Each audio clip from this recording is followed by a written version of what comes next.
Hello, everybody. Welcome to the Canadian Shield. My name is Sterling. I'm your host. Recently, there was a mayor's conference, the Municipal Leaders Conference in Ontario. And there was a lot of stuff that was discussed there. There's a lot of bitterness and hostility flying across the room because of the two-tiered government, because of the two-tiered policing, because some people on certain political spectrums can say whatever they want, and certain political spectrums are hounded and harassed and targeted.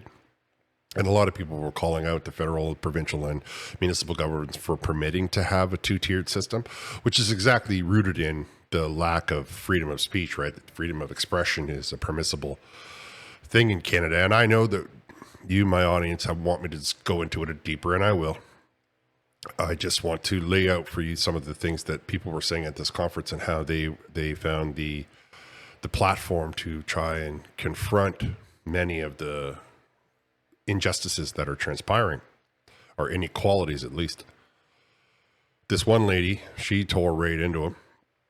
Now, before I get into it, I would encourage you all to like, comment, subscribe, hit the notification bell, share this channel with all of your socials. I have memberships if you're willing to support the channel that way. However, any support that you offer me, I appreciate. So this lady, one of the speakers that confronted the government, is from the Democracy Fund. And I'm going to let her speak for herself. She's quite potent in what she has to say, even though I may disagree with some of it. We got to hear from a counselor who is being absolutely degraded, insulted, and even assaulted within government by other government officials. Where is the Minister of Municipal Affairs? I would like to know. Why hasn't the Minister of Municipal Affairs interjected? Why is a council member in any level of government allowed to talk about putting a knife in the back of another councillor and twisting it slowly or beheading their own mayor, and yet he remains in office? This is what is becoming of our beautiful country. When it comes to the ideologies in this country, Section 83.01, bracket B, bracket A, III of the Criminal Code of Canada states, anyone in Canada in a seat of public authority who incites, supports, endorses, coerces, or otherwise any ideology upon the public is committing a domestic act of terrorism. So I would like to ask our wonderful justice system and every member of our Supreme Court, where are you? Because everything that has happened to this country in the last 10 years has been ideological. This is how great nations fall. They replace principles with ideologies. And this is why people are always the ones responsible for the society and the conditions they end up in. A government's role is not to manage the people of the country. It is to manage their interests and affairs. Do you want to know why they were able to come and mandate experimental vaccines into your bodies? Because you allow them to intrude upon you when it comes to things like abortion. A government has no business in your body, your bedroom, or teaching your children about sexual positions or even preferences. Your preference is your business, nobody else's.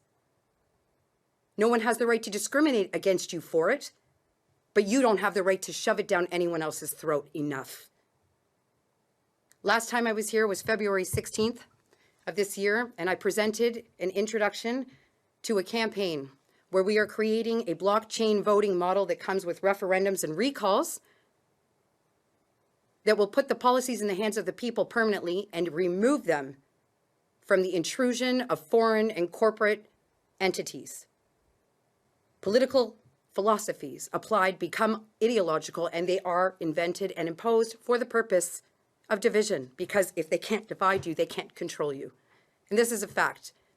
Why is it that Chrystia Freeland gets caught and called out by Larry Brock, Mr. Larry Brock, for stealing $25 million of our tax money, resides over 2 ministries, and has not been removed from the House of Commons?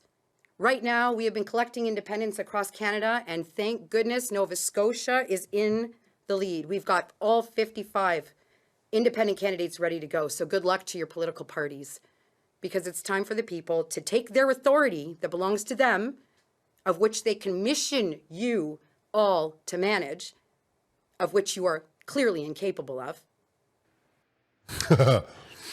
I like that last remark where she says that they're clearly incapable of looking after the Canadian people, the people that are supposed to be the ones that they represent.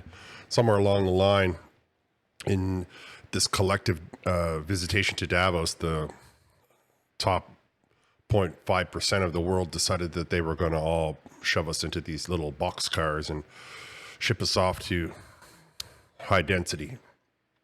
And some people have fallen for it, and every time somebody tries to complain about it, of course, the mainstream media either silences them or attacks them. Now, some of the things that she said are very interesting, that we permit this to happen. And of course, there's no arguing with that. The fact that one of a sitting member of any municipal government can talk about removing the top of an individual. If I said that to anybody, if I was just randomly saying that to a person, that would be that's against the criminal code, right? Like that's a charge. That's a threat to the bodily harm, and it's a threat. Can't say that to people. I don't care how they say it in other cultures. In this culture, is that the kind of thing that we want to permit? Do we want to permit our leaders to be able to threaten us with decapitation? Does that sound like the country that you want to raise your children in? Does it sound like the country that you want to be living in? Does that sound like something that you can take to the world and be proud of? Now, there is some contradiction, of course, in what she has to say. Like, she has 55 people that are all together as independents. So that kind of always reminds me of the old adage, right? Who's the leader of the anarchists? You can't be both independent and in a group together. Of course, the problem isn't that these 55 people are going to run. The issue is that the 55 people are not going to be able to work together. And that, of course, is where the whole thing falls apart. But I don't think that it's beholden to us to sort of give assistance to the individual for every single solitary part of it. I think that by tearing down and looking at every single aspect and deciding whether or not we 100% agree with their position or not is a folly, is how they keep us divided. Overall, her position is that we as Canadians are allowing our elected officials to treat us like they were born as royalty, and we are just the little peons and serfs that have to allow them to walk on our backs so they don't get their feet wet. I kind of agree with her position on that. I think that it's time that we send a message to all of our elected leaders that we are no longer going to allow, we're not certainly going to allow what's going on in Britain, where you have two-tiered policing, where some person says one thing and it's okay, but another person says the exact same thing and all of a sudden it's a crime. That's not the country that Canada needs to become. And that's not the world we need to be living in. And I don't know why anybody's vision of the world is that. I don't understand why that is the way that they feel like they should function, why they should, on the one hand, say to you that, oh, no, the system has to be torn down only so that they can replace the system with exactly the same system. Only worse, because now they've tried to limit anybody to criticize them, so there's no freedom of speech, no freedom of expression. And every time you turn around, you have a government official telling you one thing, doing another. So I can agree with her position, and I can see how... What I found most interesting is that the press didn't ask any one of these people a single solitary question. Not one of them. There were 4 all told. Not a single question was asked for the 3 people that did any speaking. Is that because they didn't have permission to ask any questions? Does that mean that the mainstream media had no idea how to handle them? Is that because there was no independent media in the room? I'm not sure. You would have to make up your own mind on that particular position. Maybe you can leave your opinion down in the comments. I feel as if the underwriting theme that came out of this municipality meeting was that the powers that be, the 0.5%, are leading us all down a road that most of us are not willing, or most of us are not happy about. And that they had been patient and they had been waiting for the top 5%, the 0.5% to do the right thing. And that's not transpiring. And the frustrations and the aggravations are starting to boil out. All right, I'm going to wrap here. I want to thank you all for listening. I'll talk to you next time.